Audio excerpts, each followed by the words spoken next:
Good evening. Welcome back. Stephen Howson, post-match reaction of City 4, United 1. And seeing a lot of different chat as the chat's rolling in, as I'm seeing stuff on socials. And it seems there's a lot of blame getting flung around. And I think when you start flinging around blame, with the desperation I'm seeing blame flung around with,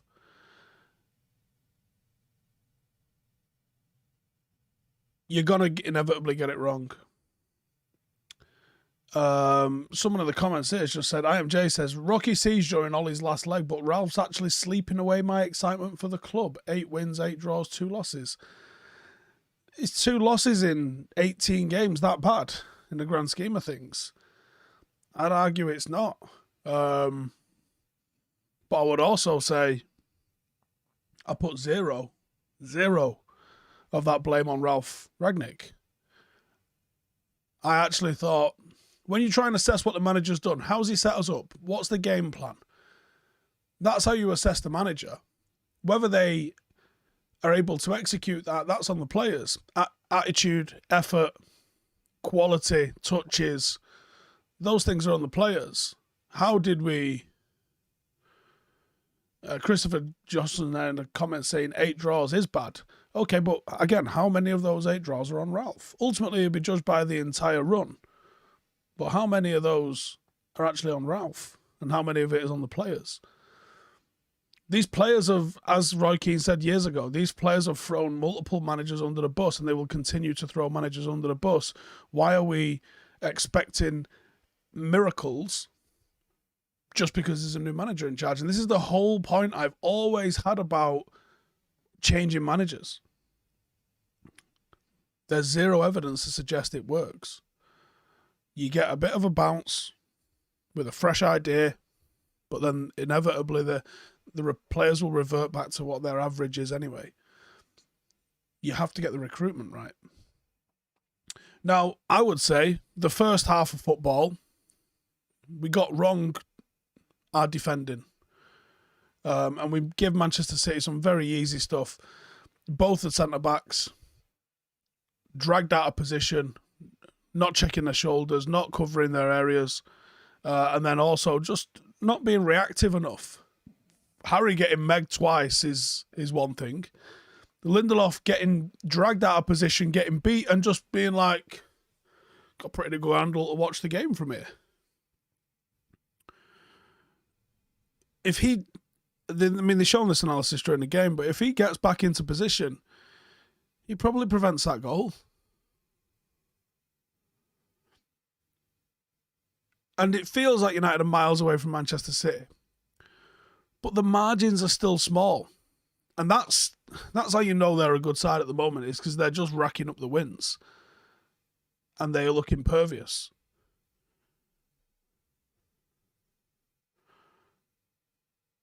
But the margins are still fine. And it's still one player doing his job. One mistake that costs you these matches. Now, at 4-1, it clearly wasn't one mistake. CTB says City had an XG of 2.3 and scored 4. Sums up the defence. And actually, that XG is going to be inflated by the fact that where they were shooting from, where they scored from, was just outside our 6-yard box. Twice. Michael says, Tellers is awful. Just because you hate Shaw doesn't mean you have to pretend Tellers is good. Look, mate, the truth is Tellers is better than Shaw.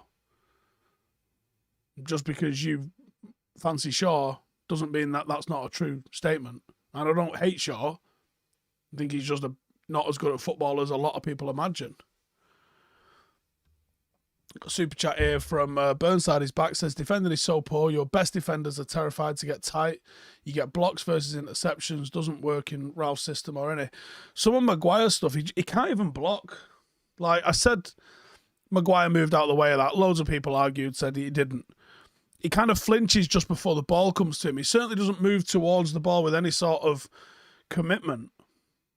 No desire to put his body on the line, no desire to just get in the way of stuff, which is, you know, why he ends up getting fucking megged left, right and centre all over the gaff of it, innit? Arman says, simple, the squad's unbalanced, not good enough in either ability or mentality. Thanks for the videos, hope you're well. I'm alright.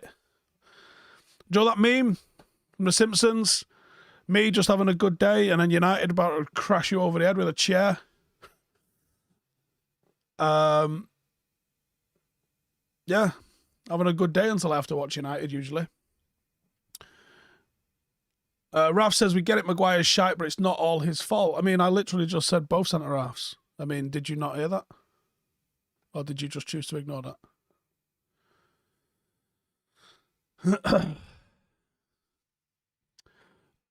I would say, if we take the game in two halves, I would say in the first half, the defending was poor. And players were getting dragged around. De Bruyne's Fred's man, and he doesn't cover his tracks at all. He kind of just watches him go. No one really picks up those runners. You know Manchester City are going to have their number 8s as runners into the box. That's literally what they do. The winger goes wide. They look for the underlap, and it's usually the 8s that come in and do it. You've got to be watching for that because you know it's going to happen. In the system that we lined up in, I'm thinking it's probably Fred and McTominay that are looking for the underlaps to try and track those runs. And they didn't track those runs, and Fred certainly didn't track De Bruyne.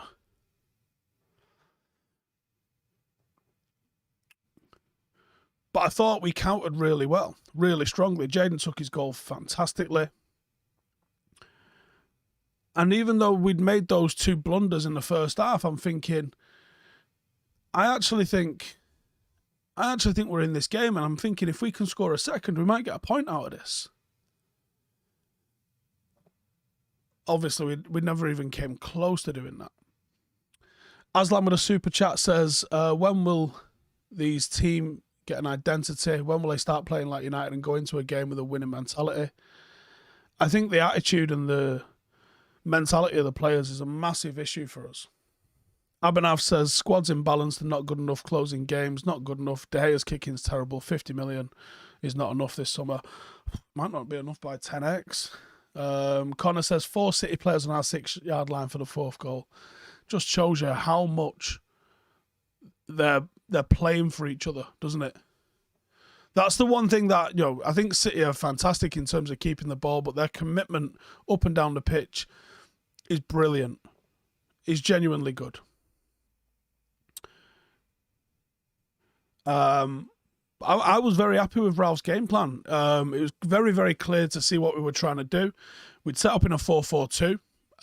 It looked like it was Bruno and Pogba going through the centre. A little bit different to what I went with in my preview. I only had Maguire that was wrong in my preview. I had the 10 out of 11 other starters correct. But the way they lined up was different. Pogba and Bruno were played centrally, almost as like false nines, a pair of false nines, and you had Sancho and Alanga providing the width and sort of looking at track the fullbacks a little bit and giving us width. I went different. I went 4-4-2 diamond in my preview, but I think it worked. You could see what we were trying to do when the ball was in City's third, in and around their box. We were looking to try and cause turnovers. That's very difficult to do against City. It's a good tactic to have to disrupt them because we did win the ball back in their half more than I would have expected us to. But also, they're so good at playing out. And they're so composed. And they're so used to teams trying to do this to them that they're just elite at it. What's Ornstein just twittered? Let's have a look.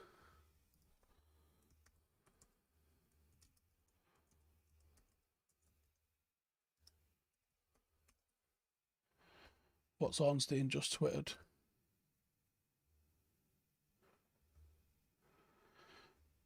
Just load in. 2 seconds, Turkish. United understood to have started meeting candidates as part of the process to appoint a permanent boss and aim to make a decision in the next few weeks. So Newman hopefully is involved in squad construction for next season and beyond. That's good. Very needed. So yeah, when you're watching Manchester City and you're trying to press them hard, where it would be effective against 99% of teams in world football, City are so good on the ball that they're going to play through you more often than not. Once they sort of broke into that middle third, United fell off into a low block. It was quite structured. It was quite successful in the first half. And we just look to let them have possession. They're not going to launch it forward, so you know you can kind of just let them have the ball on the halfway line and go, fucking deal with that then. What are you going to do? And to be honest, we dealt with their threats really well in the first half. And then the second half came out and City kind of moved it up through a gear. They pressed us harder, which I was surprised they didn't do in the first half, to be honest. Because United shite playing out. But they exposed the weakness of Maguire, they exposed the weakness of Wan-Bissaka, they exposed the weakness of Fred, they exposed the weakness of McTominay, they exposed the weakness of David De Gea. All of those players are going to give you the ball back. But even players like, Jadon Sancho, there's a couple of pressing triggers that Manchester City have, which are Pep's from his Barcelona days. One of them is if a player has a poor touch, not known for having a poor touch, but literally takes a poor touch, you press them. If a player is known for having a poor touch, you always press them because you can force them into doing something. And I'd definitely be doing that with Maguire and Wan-Bissaka. Anytime a player turns and faces his own box, you press them. And you could literally see those rules in play around about the 55 minutes to the hour mark. There was a time when Jadon Sancho came all the way back down our wing and was trying to play it back through defence. And because he'd come past and come back, it made everyone almost face our goal. And City just used that as a pressing trigger, caused us all sorts of problems. Now, I don't think they knew... I don't think they resulted in a shot from that particular sort of sequence. But I don't think it's any coincidence that this Manchester United side is not used to playing at that level of intensity. This Manchester United side typically falls off in the second half and they just sort of tighten the screw on us, didn't they? And honestly, if the game had kept going, every couple of minutes they'd have scored. If we'd have played for like 120 minutes, they'd have put 3 or 4 more goals in comfortably. They just had started to just take the piss. Daniel Kirk says, in the summer, we need a tactically astute players. I feel like we lack football IQ. What do I think? I think we lack quality. I think we lack mentality. And I think third under that, I would say football IQ. But yeah, we definitely lack it. We ball watch too much. We absolutely do. And no one more than Maguire. And I know people, saying this isn't me trying to dig Maguire out for anything more or extra. But when I watch him, I just think, you're a fucking passenger in these games. And I know centre-half, when you've got a false 9 in front of you, there's no one for you to go and muller. But even when the opportunity presents... Now, he did have one decent tackle where he went to ground and he managed to take it off De Bruyne, I think it was. Was it first half? First half. But most of the time, he kind of just does fucking nothing. Refuses to engage, won't make a tackle inside the 6-yard box, won't throw himself at a ball that's in there. And I don't see him leading. I don't see him organising the rest of his defence. It's almost like he strikes me as someone that's just trying to survive in the game himself and hasn't got the mental bandwidth to be able to look after his own game and make sure you 6 fuckers are doing the right thing as well. That's what the impression I get is. Like, real leaders, they're just... For me, real leaders, proper good captains, they're looking after their game. And then they're operating at a higher level at the same time, where they're asking questions. Is he doing the right fucking thing? What's he doing there? Why is he facing me? The distances here aren't right. You need to fuck off over there. And that's a very difficult thing to do. And I don't envy someone at the pace at which the Premier League is played and the pace at which that derby was played today. I bet a neutral fucking loved watching that game because that had the potential to be a fucking shit show. And just United just with our backs to the wall defending. It didn't end up like that, and certainly the first half was pretty good. Second half, it did go more like that as we tired. I don't envy the players that have to keep up with the intensity and the pace of the Premier League. But I think if we're being honest with ourselves, we've got too many players who aren't up to that pace mentally. And then you're asking them to carry the burden of being Manchester United players on top of that, which is an extra factor that a lot of us can't think about. Simon Andrew there said it looks at times no one wanted the ball. Yeah. Victor at times didn't want to pass to Wan-Bissaka. Maguire gave everyone don't pass to me vibes. Yes. I completely agree with that. And that's the thing in it. Like, do you know, when they talk about your great players always wanting the ball. Paul Scholes always wanted the ball. Original version of Ronaldo that we had prior to this latest one would always want to be on the ball so they could impact the game. Not enough players wanting to impact the game. Too many passengers. Too many fucking cowards. Robert says, like Keno said, this team lacks the grit required to fight back against tough competition. We need more resilience and mental toughness in the squad. Hensel, do I think Dalot would have... Oh, he says Dalot would have been better than Wan-Bissaka. I disagree. I do disagree. I went with Wan-Bissaka in my preview. 1v1 defensively, because I do expect us to be low blocking against Manchester City. He did more or less... I mean, let's have a look, actually. How many tackles did he make? It felt like City attacked down his side a hell of a lot. And here's another thing as well. Something that Guardiola does, and I will give him credit for some stuff, and this is one of the clever things that he does. If you've got a perceived weakness in your team, and I think on the ball, Wan-Bissaka definitely is a weakness, they look to finish their attacks on your side. Because, like, probably 9 out of 10 attacks break down, right? Even for Manchester City, 9 out of 10. I mean, how many shots did they have? So that's just going to tell you straight off the bat, isn't it? So they had 24 shots. So 20 of their attacks broke down. It's probably not 9 out of 10 for them, is it? It's probably more like... Fuck knows, my maths head ain't working. But even that's the ones that have resulted in shots. If you think about how many possessions they had from 700 and something passes, 740 passes attempted, a lot of attacks would have broke down. It probably is somewhere like the 9 out of 10 kind of range. So when your attack breaks down, and I do love this, by the way, when you've got a weak opposition player, he might have a strength in terms of his defense. But if you're aiming to target that player, because he's going to be the one that ends up in possession first, if you look how many times Wan-Bissaka played a shit or a difficult pass or lost possession or hesitated or got caught in possession, it's quite a smart thing to do to target him, because even though 1v1 defensively, he's going to bail you out at least a couple of times, then you're going to see you regaining possession back so much. And loads of people on the De Gea video last week sort of mentioned that De Gea's not the main problem at the club. They all feed into each other. And I'm trying to analyse what we're about as a club. How do we improve? You have to look into stuff to find out exactly how good we are as a football club. What are we actually good at? What are we terrible at? What needs improvement? What can be improved? And then you can actually have an opinion on whether or not this player is going to come in and make a difference. Is this player going to come in and make a difference? The talk the other day that we're only going to have 50 million to spend if we end up in the Europa League. Cool. We won't even stay in the Europa League.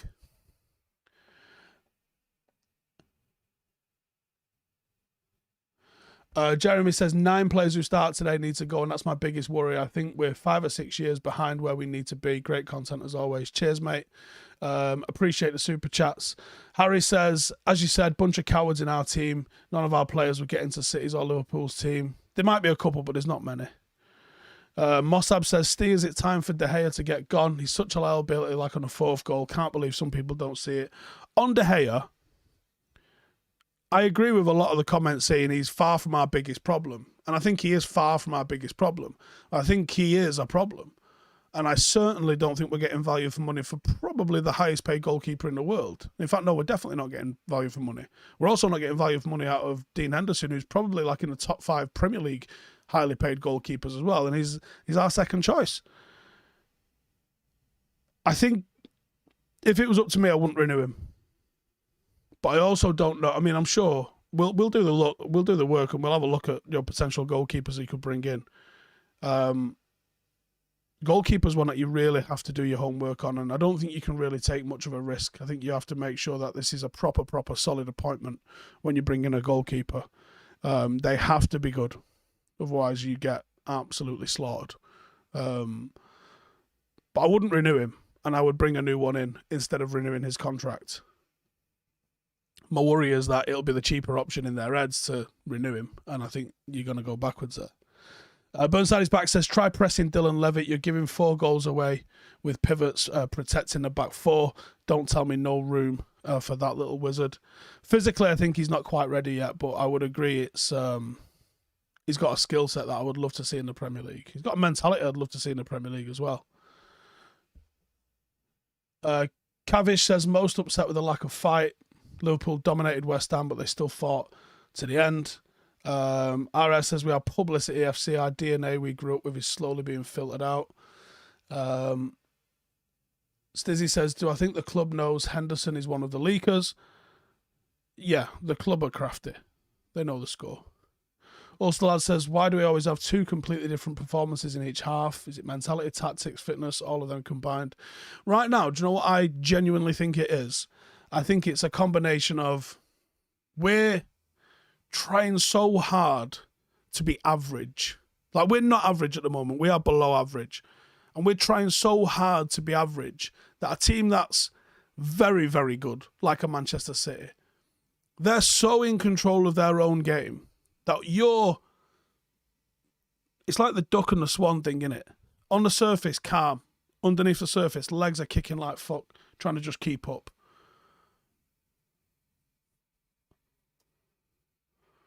When you think about what those teams that are in control are doing, I think, especially the good ones, they get in at half time and they say, we've noticed these 3 things that United are just waiting to be cracked open with.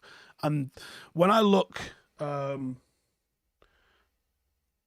first pass at like trying to analyse the game, it's difficult to do, but let me try and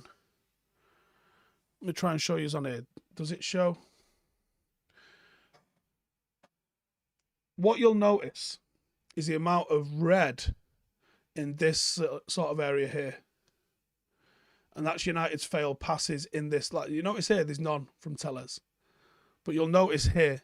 Now, it's my belief that United targeted, pressed, and looked to try and win the ball back there on Wan-Bissaka, particularly in the second half. So I think that what they did at half-time, and I could be completely wrong on this, but it's just my opinion on this. What I think they did at half-time was, okay, so they're pressing this, they're doing that, this is the shape that they're doing, but here's the 2-3 weaknesses that we can exploit. And then I think because they're so in control of, 7 out of the 10 aspects of their own game, they go, okay, second half we're going to target and exploit this.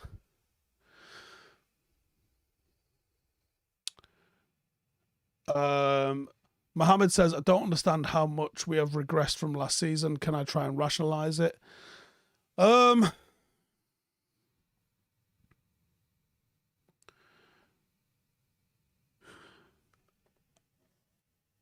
I think we were a much better team playing without the ball and trying to counter-attack. And when we became a team that looked to try and hold the ball, one thing that happens when you do that is your line creeps up higher. When your line creeps up higher, it exposes De Gea's lack of sweeper keeping. When your line creeps up higher, it exposes the lack of pace in Maguire. When your line creeps up higher and you're expected to hold the ball more, it exposes the lack of quality ball playing in Fred and McTominay. We've also had Martial be non-existent, Rashford be non-existent, players that delivered a lot of goals for us last season. Bruno had a dip in form after his sensational start to his career at United. We signed a massive player in Sancho who started off poorly. We had fringe players like Dan James last season who would come in and do a pretty honest job even if they lacked quality. And we sold him. Luke Shaw was in good form for 6 months or so at the end of last season. Has been shite this year. More people were aware of Wan-Bissaka's weaknesses. And I think that culminating in trying to accommodate Ronaldo, amongst other things, has contributed to United being regressed.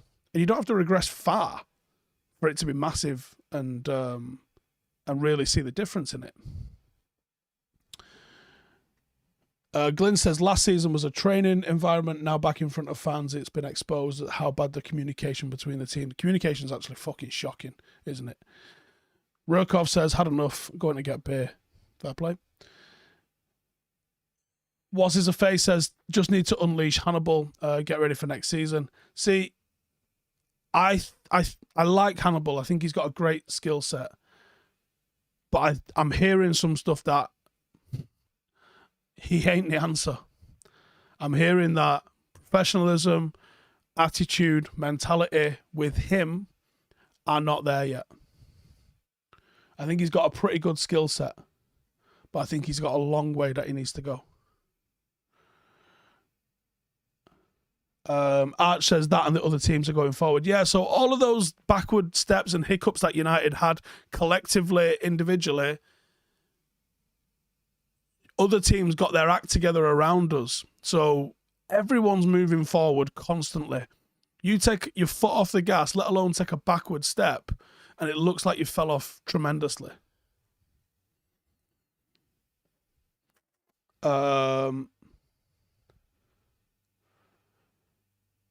Richard says championship teams play better than we did. Just a disgrace. 90% of the team needs sacking. Manager gets sacked for not doing the job. Why not start sacking the players? Until managers start having transfer fees, you're going to just see managers just giving a fucking bullet constantly. And I disagree with it hugely. More CEOs should go.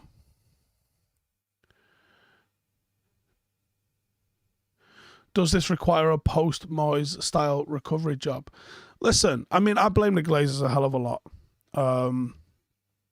And they fucking deserve it for the most part. But the one person who's got away with fucking murder in all of this is Ed Woodward. It's under his leadership, for want of a better word, that United have stumbled. It's under his leadership that United have chased commercial shit rather than go for long-term thought-out strategies. I know for a fact he had opinions on players Jose Mourinho wanted to sign, and if he had the bollocks to tell Mourinho that he wasn't going to sign certain players for him and he wanted other players, can you imagine the bollocks on Ed Woodward to say, no, Jose Mourinho, this is who I want us to sign. Now, I only know of it happening at Jose.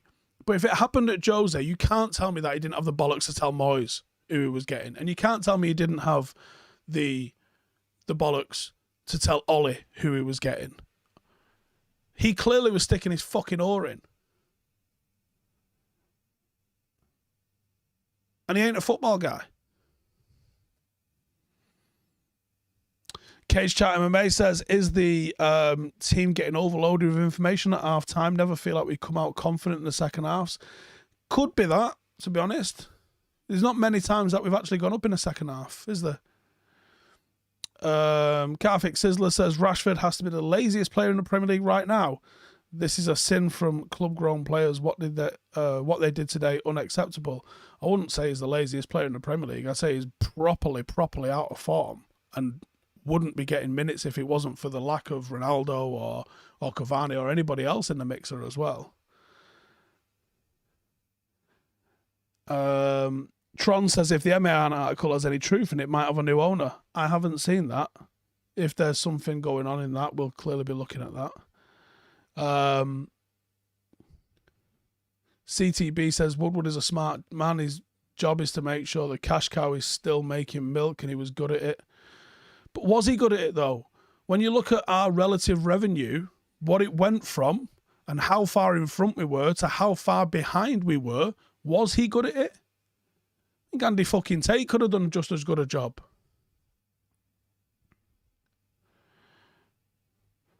Why don't these managers speak out?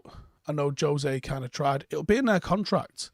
There'll be like proper, serious financial repercussions. They'll call it a confidentiality thing or a anti-competition clause, or they'll call it some shit like that.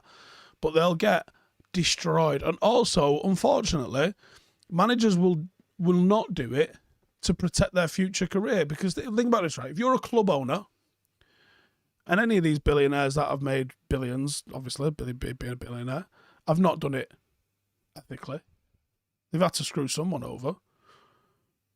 If you're a fucking billionaire owner, you're probably screwing at least a few people over. And you're surveying the landscape for who to bring in as your next manager. Who are you going to bring in? Someone who toes the party line? Or someone in his last job who was treated a bit of a dick by his previous manager and actually come out and said, this man is taking the piss. I'm not having it. You're not going to hire that guy. At the end of the day, managers still want to work.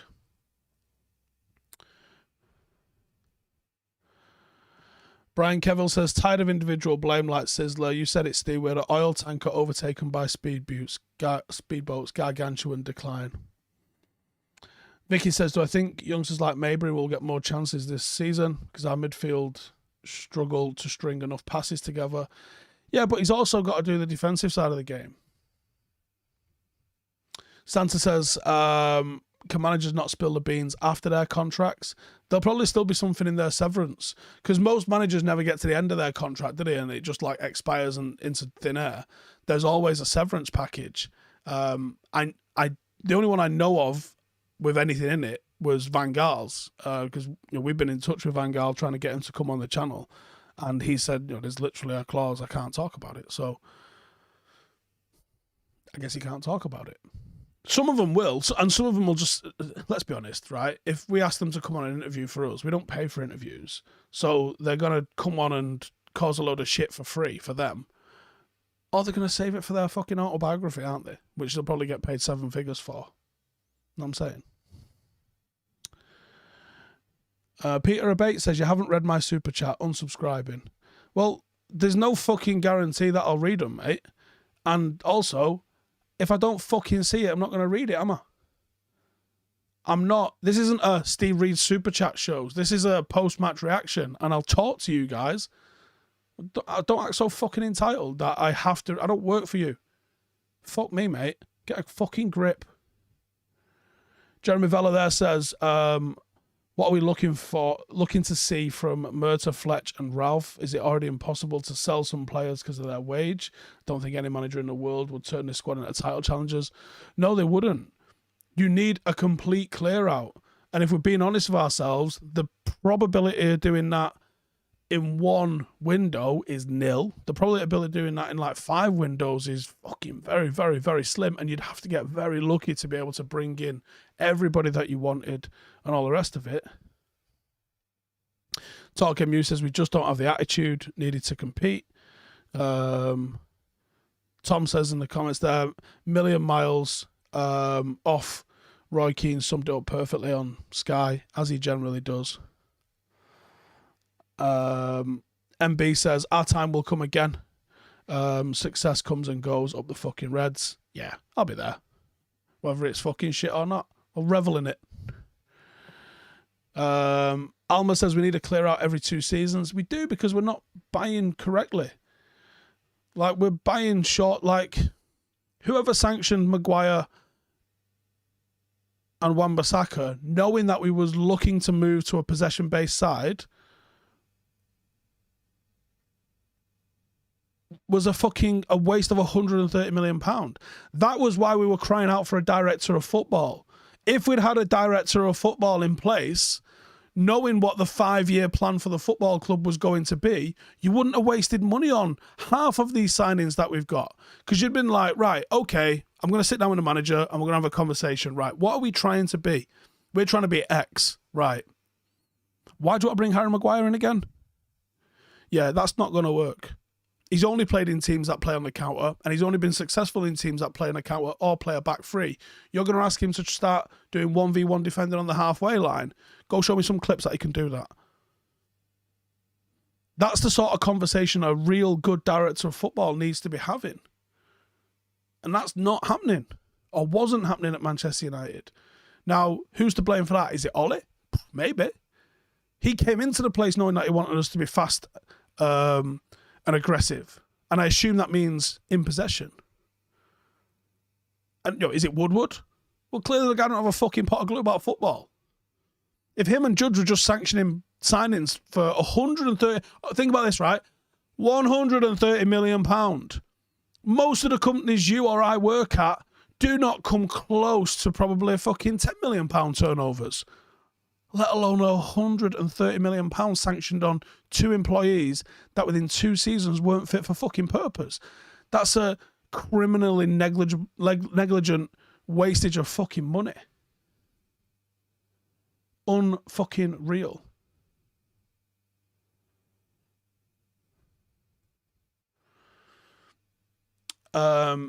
The cursed one says Jones and Smalling 1,000 times better than Maguire. Here's the other thing, right, though, because defensively, yeah, Chris Smalling's probably ahead of him in terms of just that raw defender, but he can't play out.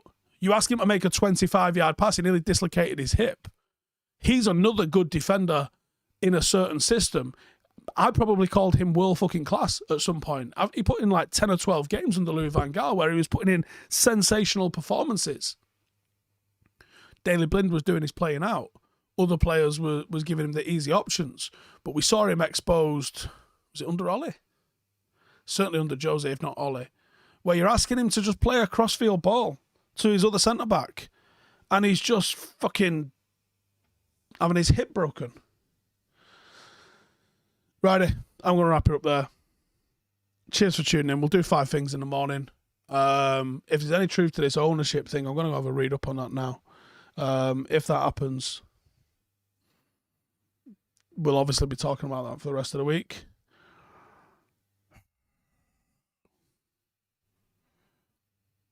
It's a good job there's not many City fans about in it, otherwise my phone would be blowing up like fuck now.